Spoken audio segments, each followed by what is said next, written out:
16 സീറ്റും നേടി ഉജ്ജ്വലമായ വിജയം ഈ ജില്ലയിൽ ഉണ്ടാകുമെന്നുള്ളതാണ്. ഞാൻ കുഞ്ഞാലി സാഹിബിനോട് പറഞ്ഞു, എറണാകുളത്ത് ഞങ്ങൾ 14-ൽ 14 വാങ്ങിക്കും.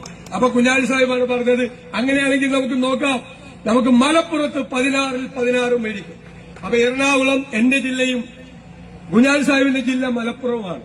ഞങ്ങളുടെ 2 ജില്ലയിൽ നിന്നുകൂടി 30 UDF MLA-മാർ ഈ നിയമസഭയിൽ ഉണ്ടാവും. അതാണ് വലിയ മാറ്റമാണ് ഉണ്ടാകുന്നത്. ജനങ്ങൾ ഈ സർക്കാരിനെ വെറുത്തു കഴിഞ്ഞു.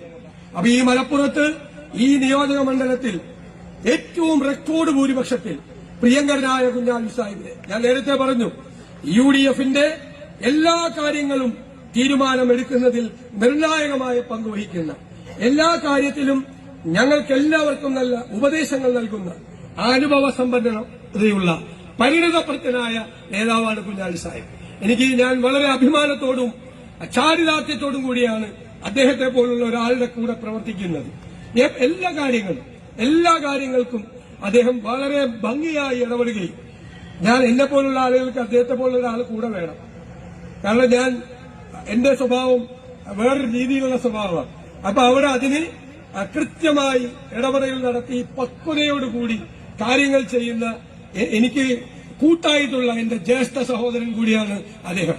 അദ്ദേഹത്തിന് റിസൾട്ട് പ്രഖ്യാപിക്കുമ്പോൾ റെക്കോർഡ് ഭൂരിപക്ഷം, അഭിമാനം, മലപ്പുറത്തിന്റെ അഭിമാനമുയർത്തുന്ന ഭൂരിപക്ഷം അദ്ദേഹത്തിന് സമ്മാനിക്കണം എന്ന് വിനയപൂർവ്വം പറഞ്ഞുകൊണ്ട് ഞാൻ എന്റെ വാക്കുകൾ ചുരുക്കുന്നു.